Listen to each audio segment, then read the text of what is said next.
Bismillahirrahmanirrahim. Assalamualaikum warahmatullahi wabarakatuh. Alhamdulillahi rabbil alamin. Wabihi nasta'inu ala umurid dunya waddin. Asyhadu an la ilaha illallah wahdahu la syarikalah, al-malikul haqqul mubin. Wa asyhadu anna muhammadan abduhu wa rasuluhu sadiqul wa'dil amin.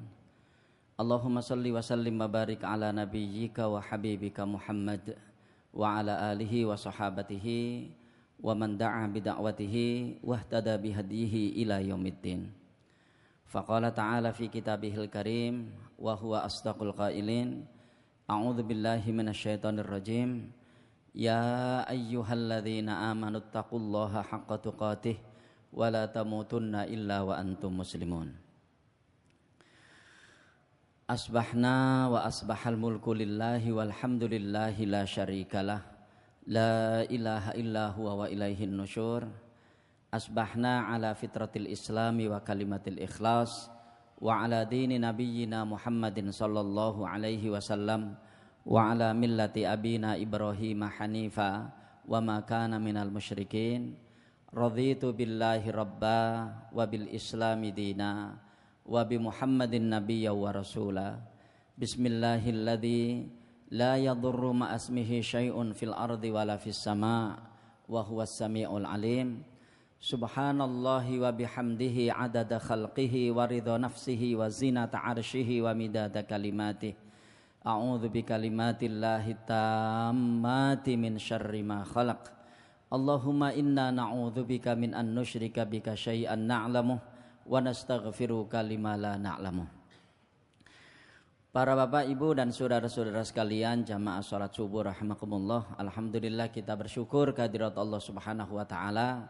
Pagi ini Allah kembali memberikan tambahan umur kepada kita dan kemudian kita bisa bangun dalam keadaan iman, dalam keadaan Islam dan dalam keadaan sehat, yang karenanya kita bisa melaksanakan salah satu kewajiban penting kita di pagi ini. Kita tunaikan sholat subuh dengan berjamaah dan tentu kita berdoa mudah-mudahan apa yang tadi kita lakukan diterima oleh Allah Subhanahu wa taala dan menjadi pemberat timbangan amal kebaikan kita di akhirat nanti. Para bapak dan ibu sekalian, pada kesempatan ini di penghujung bulan Rabiul Awal dan di awal bulan Rabiul Akhir ini, saya kembali ingin mengingatkan kita semua tentang persoalan atau salah satu persoalan mendasar yang harus dilakukan atau yang harus selalu diingat-ingat dan kemudian ditunaikan oleh orang-orang yang beriman, yaitu yang terkait dengan cinta Rasul, mencintai Rasulullah Shallallahu Alaihi Wasallam. Karena kalau kita lihat di dalam Islam, mencintai Rasulullah ini merupakan bagian prinsip yang harus ditunaikan dengan sebaik-baiknya. Dan bahkan kalau kita lihat di dalam hadis, cinta kepada Rasulullah Sallallahu Alaihi Wasallam ini adalah segalanya. Ada sebuah hadis yang mungkin kita sudah sering mendengarkan hadis ini dan kita juga mungkin juga sudah menghafalnya. Hadis yang diriwayatkan oleh Imam Muslim dari Anas bin Malik, Rasulullah SAW bersabda, la yu'minu ahadukum hatta akuna ahabba ilaihi min waladihi wa walidihi wan nasi ajma'in. Para bapak sekalian, selama bulan Rabiul Awal ini ketika saya mendapatkan amanah untuk memberikan tausiah atau mengingatkan kita semua, saya pada bulan Rabiul Awal ini hanya menggunakan hadis ini. Apakah itu di kajian subuh, di kajian maghrib dan seterusnya, saya mencoba untuk mengingat-ingat kembali hadis ini sebagai sebuah hadis yang menjadi salah satu prinsip di dalam melaksanakan syariat Islam, yaitu masalah cinta kepada Rasulullah SAW. Saya berusaha untuk mengulang-ulang hadis ini dalam berbagai macam kesempatan, tentu untuk mengingatkan kita semuanya, wabil khusus saya sendiri, tentang bagaimanakah sesungguhnya kualitas cinta kita kepada Rasulullah SAW ini. Karena persoalan cinta kepada Rasulullah itu bukan persoalan cinta biasa, tapi cinta ideologis, cinta yang memberikan efek keimanan. Dan karena itu di dalam hadis itu Rasulullah bersabda, la yu'minu ahadukum, ya, tidaklah salah seorang kalian beriman hatta akuna ahabba ilaihi min waladihi wa walidihi wan nasi ajma'in. Jadi tidaklah beriman salah seorang di antara kalian sampai aku lebih dia cintai, maksudnya aku di sini adalah Rasulullah SAW, ya, sampai aku lebih dia cintai daripada anaknya, daripada orang tuanya, dan daripada manusia secara keseluruhannya. Jadi kalau kita lihat di dalam hadis ini ada sebuah kewajiban untuk memiliki atau melakukan totalitas cinta, gitu. Ya. Jadi totalitas cinta kepada Rasulullah SAW atas cinta-cinta kita kepada hal-hal yang lainnya atau pada makhluk-makhluk lainnya. Dan karena itulah di sini disebut sebagai beberapa orang yang memungkinkan cinta kita kepada Rasulullah SAW itu terkalahkan. Makanya di sini ada kalimat anaknya. Orang itu kalau sudah cinta kepada anak itu luar biasa. Begitu pula kepada orang tuanya. Begitu pula kepada manusia secara keseluruhannya. Jadi cinta orang-orang yang beriman kepada Rasulullah SAW itu harus segalanya. Artinya di atas cinta-cinta yang lainnya itu. Nah, sekalian di sini ada beberapa hal penting sebelum kita lanjutkan kajian ini. Pertama, cinta kepada Rasulullah SAW di sini dikaitkan dengan keimanan. Jadi ada relasi antara cinta dan keimanan. Berarti gitu ya. Sejauh apa cinta kita ini kepada Rasulullah SAW, maka sejauh itu pula lah kira-kira kualitas keimanan kita. Ya. Sejauh apakah nama Rasulullah SAW ini melekat di dalam diri kita, sejauh itu pula lah kita ini akan bisa melaksanakan apa yang menjadi tuntunannya. Dan begitu pula sebaliknya, begitu cinta kita kepada Rasulullah itu melemah, maka kemudian akan melemah pula, ya kan, kualitas keimanan kita. Begitu cinta kita kepada Rasulullah SAW itu melemah, maka akan melemah pula kualitas maupun kuantitas kita di dalam menunaikan ajarannya. Nah, gitu. Jadi kalau kita lihat ini, kita samakan dengan cinta-cinta yang ada sekarang ini. Lihatlah sekalian, misalnya orang itu ketika menikah, saat itu puncak cintanya ada di situ biasanya. Karena puncak cinta itulah sehingga tidak ada sesuatu lemah yang dia lihat. Kekurangan-kekurangan itu tidak ada sama sekali ketika orang itu menikah. Semua yang ada di pasangannya itu akan terlihat sempurna.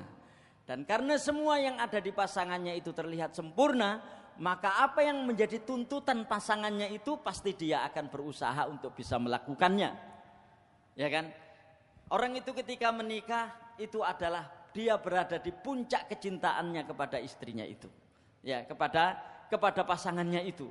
Dan karena itu saat itulah apa yang dia minta, dia pasti akan berusaha untuk bisa menunaikannya. Ya, kenapa? Karena saat itulah dia lagi cinta-cintanya kepada istrinya yang baru saja Allah Subhanahu wa taala menghalalkan untuk dinikahi dan seterusnya itu. Begitu pula Rasulullah SAW. Dan saya kira itu lebih tinggi. Sejauh apa kita memberikan kecintaan kepada Rasulullah SAW, maka sejauh itu pula lah tuntunan-tuntunan Rasulullah itu akan kita tunaikan. Makanya Bapak sekalian, ini mungkin perlu menjadi perhatian kita semuanya. Begitu cinta kita kepada Rasulullah itu melemah, maka saat itu pula lah melemah pula tuntunan-tuntunan yang kita tunaikan. Nah, cinta itu adanya di dalam hati. Ya, pertama-tama cinta itu adanya di dalam hati. Dan karena cinta itu adanya di dalam hati, maka kualitas hati kita inilah yang perlu kita bereskan untuk cinta kepada Rasulullah Shallallahu Alaihi Wasallam. Nah, karena itulah di dalam mengekspresikan dan mengaktualisasikan cinta kepada Rasulullah ini, itu tidak boleh melakukannya dalam konteks cinta buta. Wis sembuh pokoknya sing penting aku ngelakoni bab-bab sing ndadekno Rasulullah iku koyok-koyok seneng, kita lakukan. Ya, misalnya ini di dalam tradisi cintanya orang-orang barat, ya, itu ketika dia mencintai seseorang, dia akan menghadiahkan orang itu sebuah lagu misalnya. Ya kan? Misalnya ini orang-orang barat ini. Dihadiahkanlah sebuah lagu yang lagu itu dikhususkan untuk istrinya, untuk orang-orang yang dicintainya. Nah, apakah cinta kita kepada Rasulullah itu harus kita lakukan seperti itu? Nah, kita lihat tuntunannya ada ataukah tidak, gitu ya. Nah, karena itu Bapak sekalian, di dalam mengekspresikan cinta kepada Rasulullah Sallallahu Alaihi Wasallam ini minimal ada 5 hal. Ya. Ini sebelum saya masuk ke materi ini karena kaitannya dengan masalah cinta. 5 hal ini monggo kita cermati diri kita masing-masing sejauh mana kita melakukan yang 5 hal ini. Ini minimal kita bisa menambahnya ya sesuai dengan yang ada di dalam Quran dan Sunnah. Pertama, cinta kepada Rasulullah Sallallahu Alaihi Wasallam itu realisasinya adalah dengan berittiba kepada sunnahnya.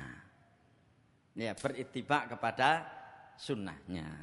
Makanya di ayat yang ke-31 dari surat Ali Imran itu Allah SWT berfirman, "Qul in kuntum tuhibbunallaha fattabi'uni yuhibbukumullah wa yaghfir lakum dzunubakum wallahu ghafurur rahim." Ya. Jadi katakan Muhammad, jika kalian mencintai Allah Subhanahu wa taala, ikutilah aku, berittiba'lah kepadaku. Ya. Niscaya Allah akan mencintai kalian dan mengampuni dosa-dosa kalian.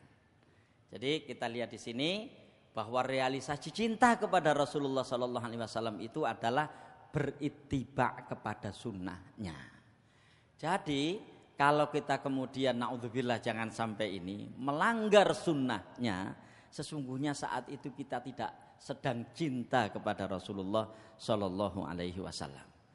Nah, sekalian, inilah kemudian ada seorang sahabat yang bernama Abdullah bin Umar, ya karena beliau ini menangi Rasulullah, ya hidup bersama Rasulullah.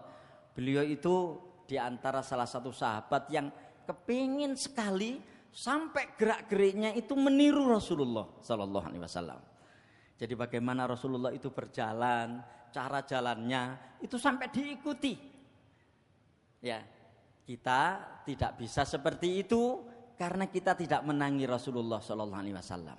Tetapi semua jejak langkah Rasulullah Sallallahu Alaihi Wasallam itu terekod secara baik, apakah itu di dalam Al-Quran maupun di dalam hadis. Ya kan? Bagaimana cara makannya, bagaimana ketika sampai di dalam hal sekecil misalnya orang itu ketika sholat kemudian dia menguap, angop, apa yang harus dia lakukan, ya kan? Nah itu sampai Rasulullah itu memberikan contoh, memberikan tauladan.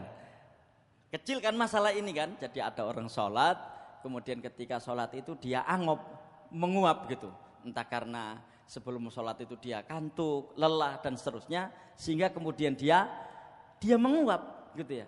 Rasulullah memberikan contoh bagaimana mengatasi itu. Karena apa? Karena bagaimanapun juga menguap itu, misalnya angop itu, ya kan? Itu kan mengganggu konsentrasi orang di dalam sholat. Ya. Jadi kalau kita kemudian sholat dan angop misalnya, akan tidak seberapa persen begitu konsentrasi kita itu akan hilang. Dan karena itu Rasulullah SAW mengajarkan ketika orang itu menguap ketika sholat, saat itu diperkenankan untuk menutup mulutnya itu dengan ya tangannya. Misalnya itu. Jadi sampai hal-hal yang detail begitu Rasulullah SAW itu memberitahu kita lewat firman-firman Allah Subhanahu wa taala atau lewat hadis-hadis beliau. Yang lain sampai ke masalah kecil misalnya itu. Rasulullah itu ya senang sekali sisiran. Ya, sisiran itu surenan. Ya. Sehingga beliau tidak pernah keluar rumah itu kemudian dalam kondisi rambutnya itu tidak rapi. Misalnya. Sehingga ya bahkan kalau kita lihat di dalam hadis tentang itikaf itu ya Rasulullah ketika itikaf kan enggak keluar dari masjid, tapi beliau kemudian mengeluarkan ya kepala beliau yang mulia itu dan kemudian meminta Aisyah untuk menyisiri rambut beliau. Ya ketika itikaf. Jadi di jendela masjid begitu ya, kemudian beliau mengeluarkan kepala beliau begini dan Aisyah menyisiri beliau, rambut beliau. Untuk apa? Supaya beliau tetap terus kelihatan rapi. Kenapa? Gitu ya. Mungkin kita mengatakan kok detail seperti itu. Memang benar. Kerapian orang di dalam menata rambut dan wajahnya itu kan mencerminkan kondisi hati orang itu. Gitu ya. Jadi misalnya ada orang datang kepada kita dalam kondisi rambutnya awut-awutan gitu. Ya, dalam kondisi rambutnya awut-awutan, wajahnya juga tidak sumringah, kan kira-kira bisa menebak begitulah kira-kira kondisi kejiwaannya gitu. Ya, entah sumpek, entah apa begitu kan ya. Jadi sampai seperti itu. Nah, artinya apa, Bapak sekalian? Di sini persoalan ittiba itu adalah persoalan prinsip yang terkait dengan bagaimana orang itu mengikuti sunnah Rasulullah Sallallahu Alaihi Wasallam. Nah, apalagi dalam hal-hal yang lebih besar dari itu. Apalagi ya dalam hal-hal yang lebih besar dari itu. Dan karena itulah sampai ada hadis ya yang menyiratkan atau yang menyebut kata-kata bid'ah di dalam hadis itu. Ya, untuk menjelaskan bahwa ada orang itu yang mencari-cari atau ada orang itu yang melakukan sebuah amalan yang terkait dengan agama yang amal itu tidak dilakukan Rasulullah Shallallahu Alaihi Wasallam. Yang pertama, yang kedua beritiba mencintai Rasulullah Shallallahu Alaihi Wasallam itu adalah mentaatinya, ya, mentaatinya. Dan kalau kita lihat di dalam Al-Quran itu maka akan kita jumpai bentuk-bentuk ketaatan. Ya. Pertama-tama adalah taatullah, itu jelas. Ya, taat kepada Allah Subhanahu wa taala. Dan yang kedua adalah taatur Rasul. Taat kepada Allah itu sumber dari segala macam sumber ketaatan. Ya. Jadi apapun ketaatan yang kita miliki ini, kepada siapapun ketaatan ini kita curahkan, maka ketaatan itu harus bersumber kepada ketaatan kepada Allah Subhanahu wa taala. Nah, yang kedua adalah taat kepada Rasulullah sallallahu alaihi wasallam. Dan ketaatan kepada Rasulullah itu realisasinya adalah melaksanakan atau cara taat kepada Allah itu seperti apa, maka kita merujuk kepada ketaatan kita kepada Rasulullah Shallallahu Alaihi Wasallam karena Rasulullah lah yang menjelaskan tentang bagaimana cara taat kepada Allah. Itu, ya. Jadi bagaimanakah cara taat kepada Allah itu? Maka kita lihat ketaatan kita kepada Rasulullah Shallallahu Alaihi Wasallam. Dan Bapak sekalian, ternyata ketaatan kepada Rasulullah ini, ya, itu adalah ini. Mohon maaf kalau bahasa saya salah ya. Pertaruhan dari ketaatan itu, bahagia atau sengsara kita itu ada di situ. Apakah kita bahagia atau kita sengsara ada di situ. Apakah kita masuk surga ataukah kita masuk neraka adanya di dalam ketaatan kepada Rasulullah itu bagaimana cara menunaikannya. Maka suatu ketika sahabat ini kaget, gitu ya. Karena Rasulullah dalam hadis Bukhari Muslim itu Rasulullah bersabda begini. Kullu ummati yadkhulunal jannata illa man aba. Nah, kita sering mendengarkan hadis ini itu. Setiap umatku itu masuk surga kecuali yang tidak mau. Ya kan aneh ini kan. Kok ono wong gak gelem mlebu surga. Jadi semua umatku itu masuk surga kecuali yang tidak mau, kata Rasulullah. Sahabat nanya. Gitu, sahabat nanya, siapa yang tidak mau itu wahai Rasulullah? Qalu waman aba. Mereka mengatakan yang tidak mau masuk surga itu siapa wahai Rasulullah? Kata Rasulullah, man ata'ani dakhalal jannah wa man asani faqad aba. Siapa yang taat kepadaku maka dia akan masuk surga, dan siapa yang durhaka kepadaku maka dia adalah orang yang tidak mau masuk surga. Lihat kalimat beliau yang pendek tapi mengena ini, ya, sindiran yang sangat keras. Siapa yang taat kepadaku, kata Rasulullah, maka dia akan masuk surga, dan siapa yang durhaka kepadaku maka dia akan masuk neraka. Nah, ini kalau kita lihat di dalam diri kita masing-masing Bapak Ibu sekalian, ya, tentang bagaimanakah kualitas ketaatan itu. Kualitas ketaatan itu, mutu dari ketaatan itu akan ditunjukkan oleh seberapa kuantitas amal-amal kita yang kita tiru dari Rasulullah Shallallahu Alaihi Wasallam. Ya, nah itulah sebabnya ya kita ini kan berusaha memperbanyak, ya, sampai kita mencari-cari kira-kira sunnah-sunnah Rasulullah Shallallahu Alaihi Wasallam ini, tuntunan-tuntunan Rasulullah SAW ini yang belum kita laksanakan itu yang mana, yang kemudian kita sesungguhnya mampu melaksanakannya. Larangan-larangan Rasulullah SAW itu yang mana, yang selama ini masih kita melakukannya, ya kan, dan seterusnya. Ya, makanya kan kita selalu ingin nambah ini. Karena apa? Karena tambahnya amal ibadah kita sesuai dengan tuntunan Rasulullah SAW itu berarti tambahnya kualitas ketaatan kita. Apakah amal-amal yang terkait dengan hubungan kita kepada Allah Subhanahu wa taala? Apakah amal-amal yang terkait dengan hubungan kita dengan sesama manusia? Ya, karena kalau kita lihat amal-amal Rasulullah sallallahu alaihi wasallam yang dicontohkan kepada kita, itu dua itu yang besar, yaitu terkait dengan hablum minallah dan terkait dengan hablun minan nas. Yang kedua, ya, jadi berittiba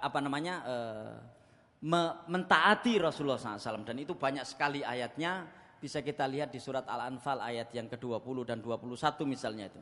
Ya ayyuhalladzina amanu atiullaha wa rasulahu wala tawallau anhu wa antum tasma'un wala takunu kalladzina qalu sami'na wa hum la yasma'un. Jadi wahai orang-orang yang beriman, taatlah kalian kepada Allah dan taatlah kalian kepada Rasulullah, wala tawallau anhu wa antum tasma'un. Dan jangan sekali-kali kalian berpaling darinya sementara kalian mendengarkan. Nah, coba dulu itu terjadi begitu, ya. Ayat ini sesungguhnya sindiran kepada teguran kepada orang-orang yang beriman dan sindiran keras kepada orang-orang munafik di ayat yang ke-21-nya itu. Wala takunu kalladzina qalu sami'na wa hum la yasma'un. Dan jangan sekali-kali kalian seperti orang-orang yang mengatakan kami mendengar padahal sesungguhnya mereka tidak mendengar. Nah, sekalian tadi problem mengikuti pengajian itu sudah ada dari dulu. Jadi pada masa Rasulullah itu ketika memberikan sabda kepada para sahabatnya begitu, muncul tipologi orang itu.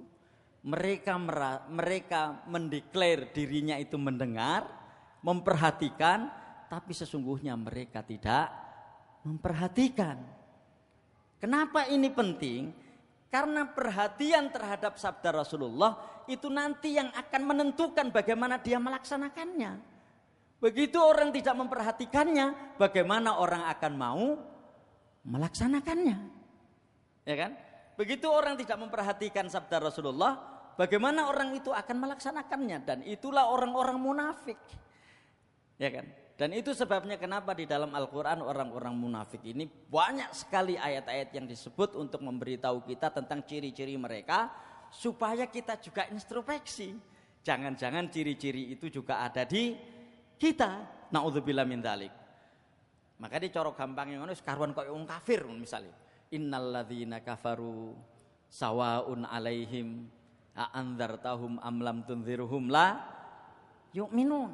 Saat temene sesungguhnya orang-orang kafir itu Muhammad, kamu nasihati mereka, tidak kamu nasihati, sama saja. Mereka tidak mau beriman. Tapi yang orang munafik itu beda.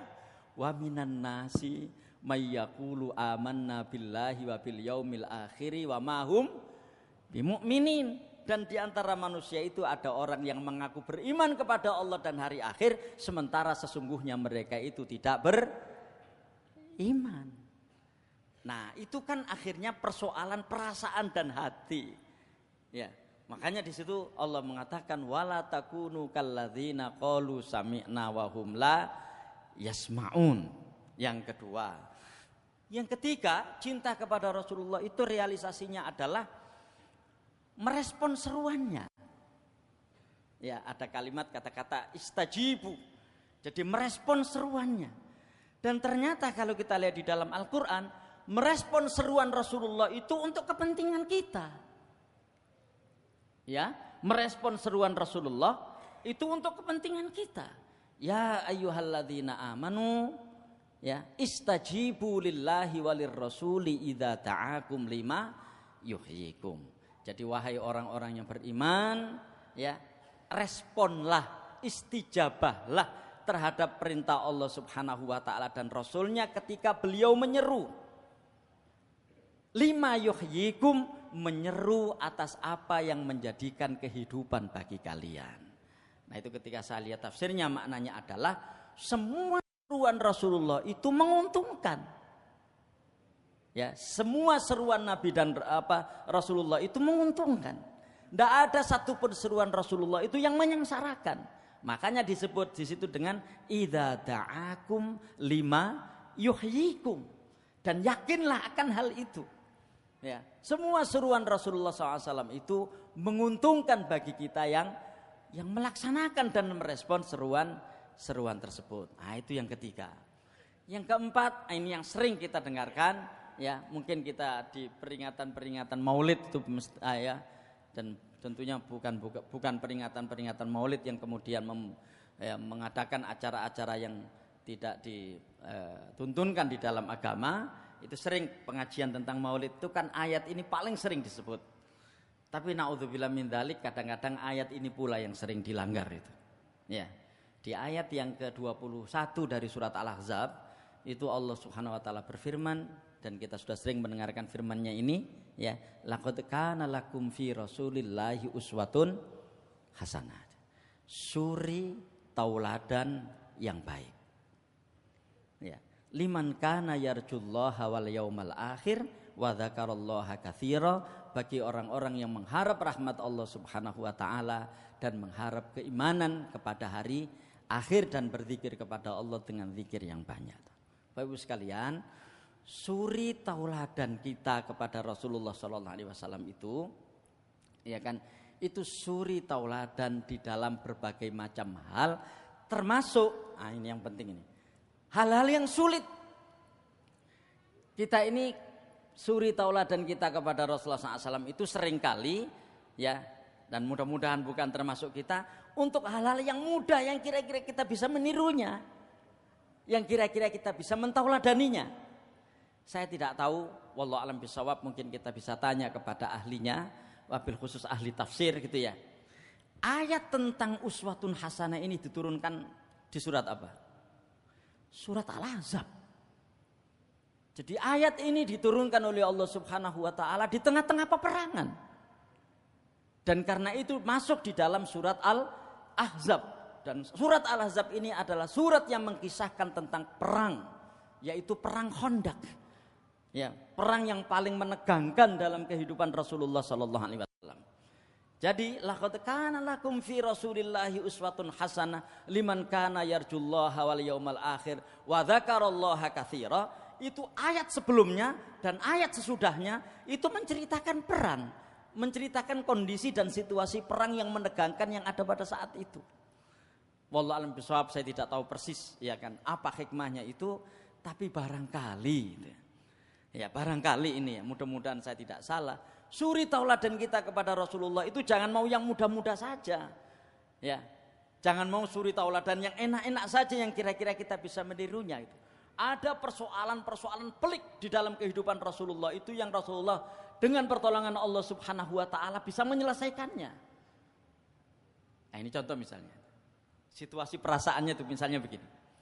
Rasulullah itu ya semakin sulit situasi yang beliau hadapi, itu semakin kuat kedekatan beliau kepada Allah Subhanahu wa taala. Satu. Semakin sulit situasi yang beliau hadapi, itu semakin jelas arah jalan beliau ke depan. Nah, kita lihat di dalam diri kita masing-masing gitu.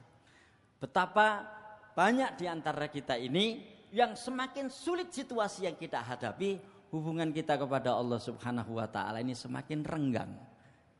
Karena kepanikan, karena kebingungan, karena kesedihan dan seterusnya. Makanya kalau kita kemudian meniru Rasulullah SAW dalam hal sholat beliau, ya kan, kita bisa melihat enak itu. Begitulah cara sholat Rasulullah SAW. Tapi bayangkan kemudian ketika kita meniru beliau dalam situasi-situasi sulit yang beliau alami. Dan hampir semua kesulitan yang dialami oleh umat manusia, Rasulullah SAW mengalaminya. Ya kan, mengalaminya.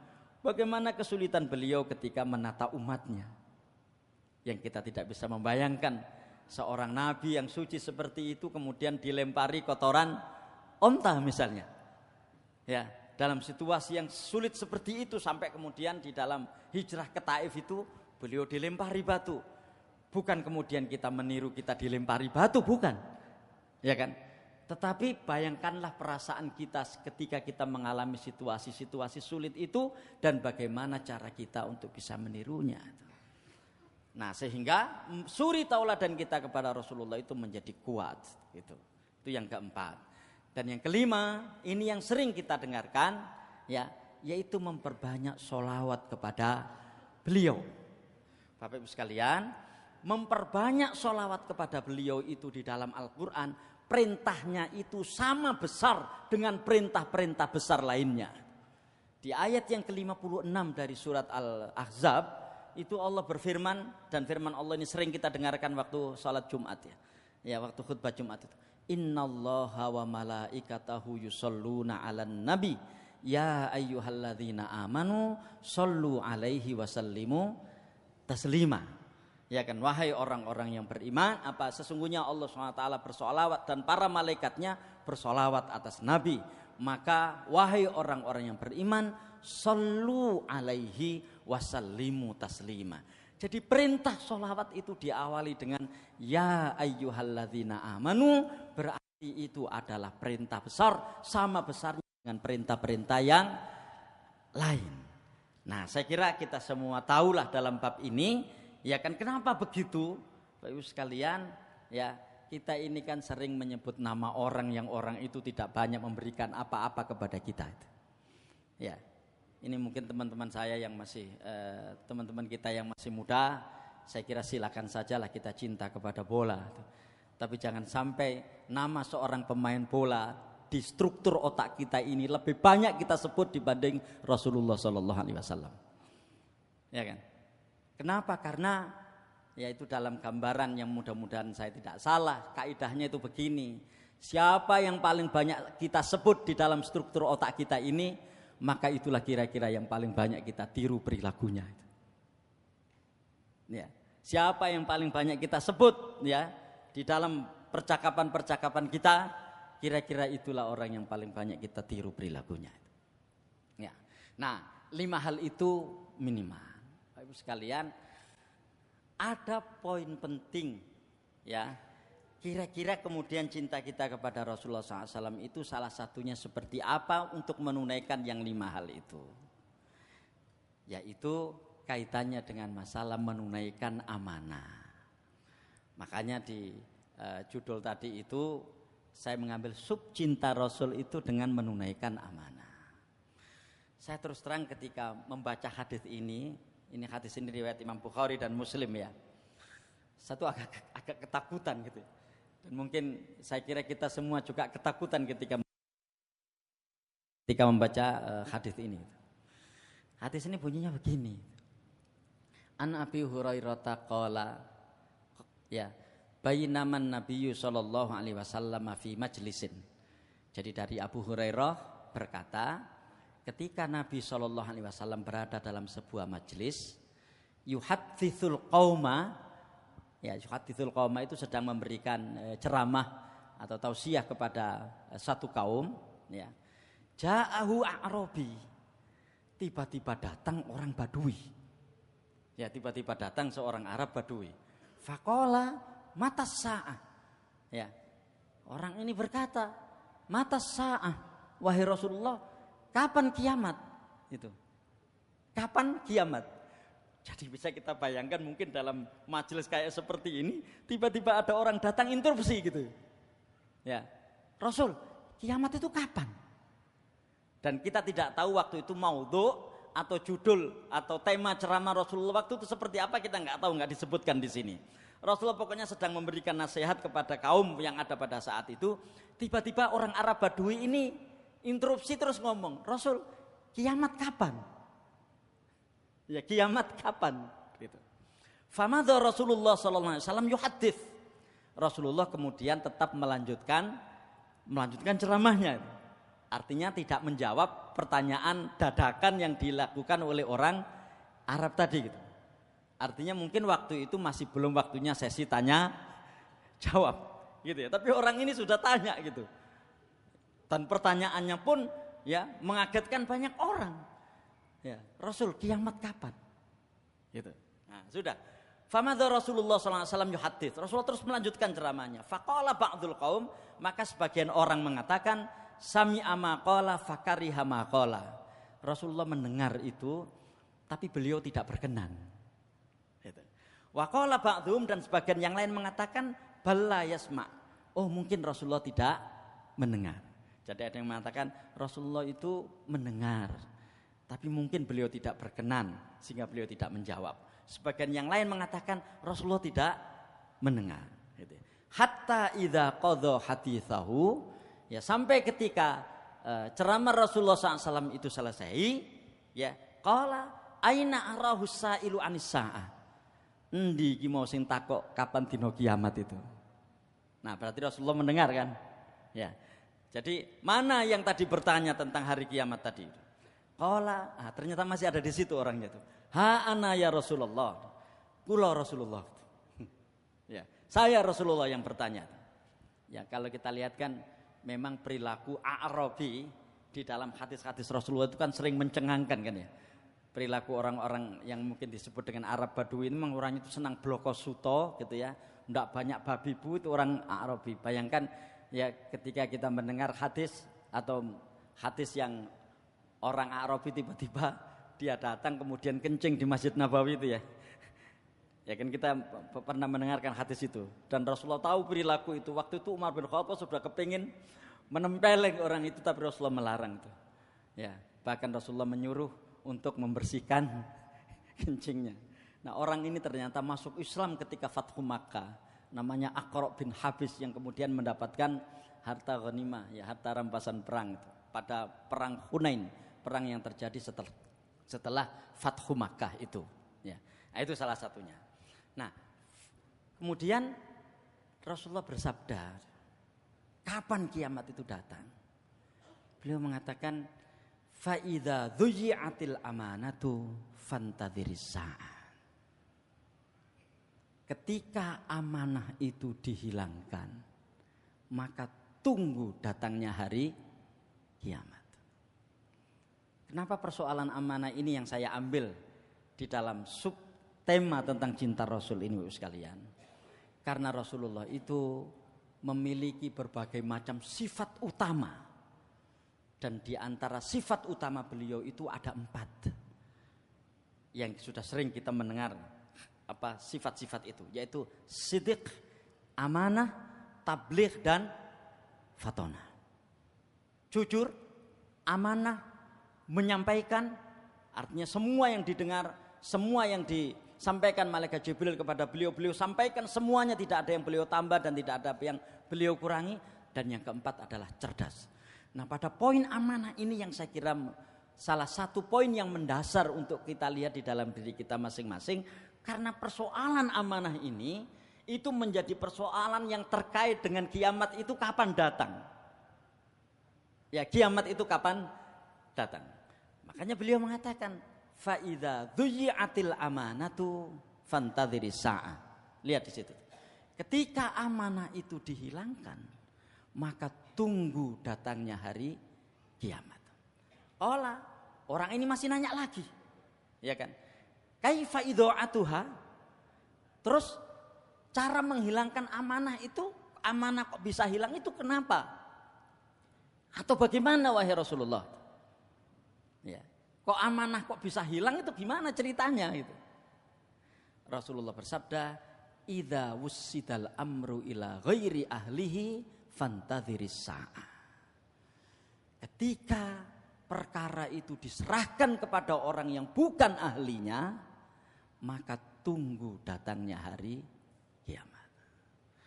Bapak sekalian, ya, mari kita lihat bab ini dan kemudian kita melakukan internalisasi untuk diri kita masing-masing itu. Jangan-jangan kita sekarang ini berada di posisi yang tidak tepat gitu. Ya. Jangan-jangan kita sekarang ini berada di posisi yang tidak tepat, tapi kita ngotot bahwa di posisi itu kita tepat. Ya kan? Jangan-jangan. Ya. Itu. Dan karena itulah maka dalam bab yang terkait dengan amanah ini, orang itu memang harus objektif terhadap dirinya sendiri untuk melihat kemampuan dia itu ada di mana. Ya. Dan kadang-kadang untuk ini orang harus berjibaku untuk berganti-ganti profesi. Iya kan? Wah, kayaknya ini saya itu dagang. Begitu dia dagang, dia nggak mampu. Dan kemudian melakukan hal-hal yang lainnya. Nah, begitu dia berada di dalam sebuah tempat, apalagi tempat itu juga berurusan dengan orang banyak dan dia tidak memiliki kapasitas di tempat itu bukan saja merusak dirinya, tapi juga merusak orang-orang yang ada di sekitarnya. Nah, saya mohon maaf, ini bab yang saya kira kita perlu kita lihat diri kita masing-masing itu. Nah, karena itu saya berusaha untuk membaginya begini. Ya. Ada dua amanah besar ini yang harus kita tunaikan. Ya. Yang pertama-tama adalah amanatul ibadah. Amanah untuk beribadah. Dan saya kira kita sudah semua tahu ayatnya itu. Ya. Wa ma khalaqtul jinna wal insa illa liya'budun. Semua kita tahu itu. Nah, amanah yang terkait dengan ibadah ini kan menarik hadisnya ini. Lagi-lagi ini hadis yang diriwayatkan oleh Imam Bukhari, ya. Rasulullah SAW itu dibonceng oleh Mu'ad bin Jabal itu di sini ini. Ya, jadi ana radifun Nabi sallallahu alaihi wasallam. Saya, kata Mu'ad, membonceng Nabi sallallahu alaihi wasallam. Baini wa bainahu illa akhiratur rahli. Antara aku dan beliau itu hanya ada pelana. Artinya tidak ada orang lain di situ. Pelana kuda maksudnya itu. Ya. Faqala ya Mu'ad bin Jabal. Wahai Mu'ad bin Jabal, qultu labbaika Rasulullah wa sa'daik. Jadi siap wahai Rasulullah, gitu. Jadi itu sampai 3 kali. Ya. Dan Rasulullah tidak langsung menyampaikan apa yang menjadi keinginan beliau. Mu'ad bin Jabal, wahai Mu'ad. Mu'ad jawab labbaika ya Rasulullah wa sa'daik gitu. Nggih Rasul gitu. Panggil lagi. Ya, kita lihat itu sampai 3 kali itu. Wahai Mu'ad bin Jabal, nggih Rasul. Wahai Mu'ad bin Jabal, nggih Rasul, sampai 3 kali. Kan berarti ini persoalan yang sangat penting. Ya. Dan ketika Rasulullah SAW mendengarkan jawaban Mu'ad bin Jabal, nggih Rasul, berarti beliau mendengar. Dan karena itu beliau ya menyampaikan, tapi tidak Beliau mengulang lagi panggilannya itu sampai 3 kali di sini. Dan kemudian panggilan itu ternyata berisi pertanyaan. Ini pertanyaannya. Hal tadri ma haqqullahi ala ibadihi? Mu'ad, tahukah kamu apa hak Allah yang harus ditunaikan oleh hamba-hambanya? Apa hak Allah yang harus ditunaikan ya oleh hamba-hambanya? Ya. Qultu, aku mengatakan Allahu wa rasuluhu a'lam. Allah dan Rasulnya lebih tahu. Ya. Qala haqqullahi ala ibadihi an ya'buduhu wa la yusyriku bihi syai'a. Bapak sekalian, mungkin ketika kita mendengarkan jawaban ini, kelihatan jawaban ini biasa-biasa saja. Memang jawaban ini kelihatan biasa-biasa saja, tetapi pelaksanaan dari jawaban ini itu tidak biasa-biasa saja. Rasulullah mengatakan hak Allah atas hambanya yang harus dia tunaikan, yang harus mereka tunaikan adalah mereka beribadah kepada Allah dan tidak mensekutukannya dengan sesuatu apapun. Ya, jadi amanatul ibadah. Tadi kalau nggak salah imam kita Ustaz Haris di rakaat kedua tadi membaca ayat yang terkait dengan bab ini. A'udzubillahi minasyaitonirrajim. Walaqad ba'atsna fi kulli ummatin rasulan an ya'budullaha wajtanibut tauhid. Ya. Jadi amanah untuk beribadah ini adalah amanah yang disampaikan oleh seluruh nabi. Ya, seluruh nabi dan rasul. Makanya walaqad ba'atsna fi kulli ummatin rasulan. Sungguh kami telah mengutus di dalam setiap umat itu rasul. Di mana misi yang harus mereka sampaikan adalah ani'budullaha wajtanibut tauhid. Hendaklah kalian beribadah kepada Allah Subhanahu wa taala dan menjauhi tauhid. Apa tauhid itu? Kullu ma'ubida min ghairillah. Segala sesuatu yang disembah selain Allah, segala sesuatu yang diagungkan selain Allah, segala sesuatu yang diprioritaskan selain Allah. Itu, ya. Makanya di sini Rasulullah SAW agak panjang gitu ya. Mu'ad, nggih Rasul. Lagi Mu'ad, nggih Rasul. Mu'ad, nggih Rasul. Baru kemudian beliau bertanya, Mu'ad, apa hak Allah yang harus ditunaikan oleh hamba-hambanya? Rasulullah mengatakan, Mu'ad mengatakan Allah dan Rasulnya lebih tahu. Kemudian Rasulullah bersabda, haqqullahi ala ibadihi an ya'buduhu wa la yusyriku bihi syai'a.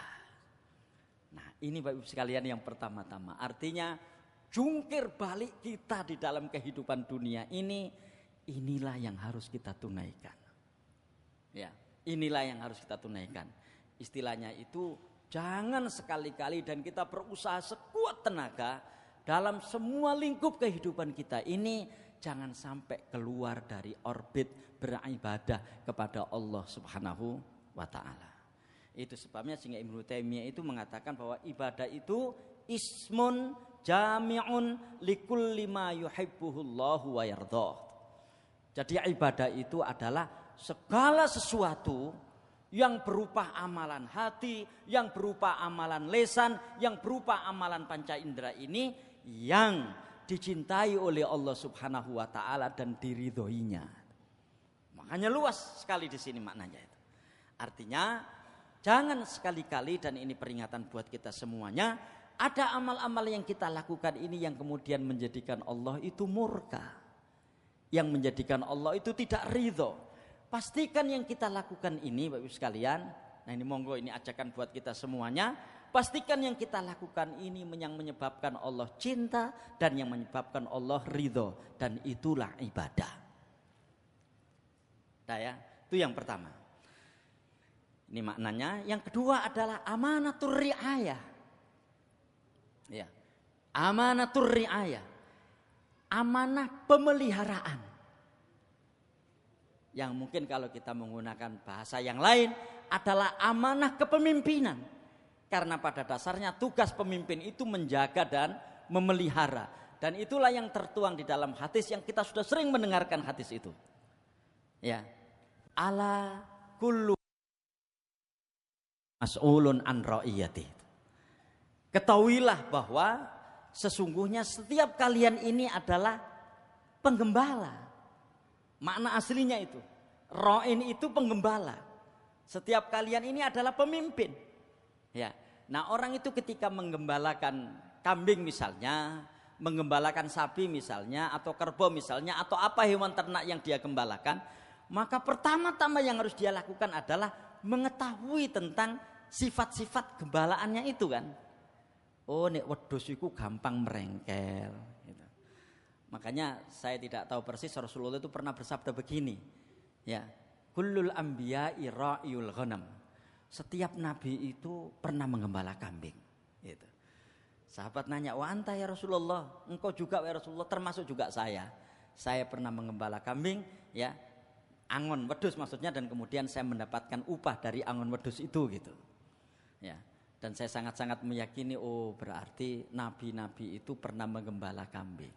Berarti kambing itu ada kekhususan kira-kira menurut saya. Apa?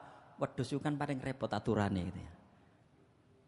Nah, bayangan saya mungkin sebelum menghadapi orang-orang seperti Abu Jahal, seperti Abu Lahab yang sulit diatur seperti itu, Rasulullah diperkenalkan dulu dengan sosok binatang yang sulit diatur. Mungkin ini bayangan saya. Kenapa kok Rasulullah sampai mengatakan itu? Semua nabi itu mengembala kambing, termasuk saya itu. Nah, artinya orang itu apa yang dia gembalakan, kan dia harus paham tentang situasinya, paham tentang sifat-sifatnya. Oh, sapi ku ngene, kebo ku ngene, wedhus ku ngene, kan begitu. Nah, sama ketika yang kita gembalakan itu, ketika yang kita pimpin itu manusia. Berarti kan kita harus memahami sifat-sifatnya, yang karenanya kemudian langkah-langkah kita untuk memimpinnya itu sesuai dengan apa yang menjadi sifat-sifatnya tersebut gitu. Nah, gitu. Nah, ini Bapak sekalian, makanya kemudian di sini diberikan contoh. Fal imamul ladzi 'alan nas ra'in.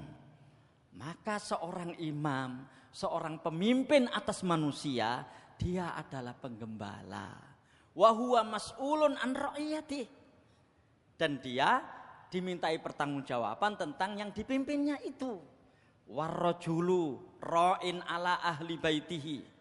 Seorang suami itu penggembala bagi istrinya dan keluarganya. Wa huwa mas'ulun an ra'iyatih, dan dia akan dimintai pertanggungjawaban tentang siapa yang digembalakannya itu.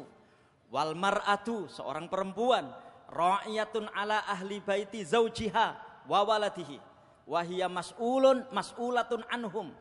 Seorang perempuan atau seorang istri itu ra'iyah, penggembala ya, atas rumah suaminya dan juga anak-anaknya, dan dia akan dimintai pertanggungjawaban gitu. Kemudian wa abdur rajuli ra'in ala mali sayyidihi. Ya, dan seorang pelayan ya. Seorang pelayan dia bertanggung jawab terhadap harta tuannya, dan dia akan dimintai pertanggungjawaban terhadap apa yang digembalakannya itu. Ala fakullukum ra'in wa kullukum mas'ulun an ra'iyati. Berarti kalau kita lihat hadis ini, semua kita ini pemimpin sesuai dengan level kepemimpinan kita masing-masing, dan semua kita akan ditanya tentang apa dan siapa yang kita pimpin itu. Dan itulah Bapak Ibu sekalian, kenapa kemudian saya sebut ini sebagai sebuah amanatur riayah, di mana masing-masing orang memiliki kapasitas sendiri-sendiri. Nah, harapannya di kapasitas kepemimpinan yang Allah anugerahkan kepada kita, sesungguhnya disitulah ruang gerak perjuangan kita untuk bisa menyelesaikannya dengan baik. Makanya ya kan, jangan sampai naudzubillah min dzalik kita termasuk orang-orang yang menjadi penyebab datangnya hari kiamat karena tidak bisa melaksanakan amanah.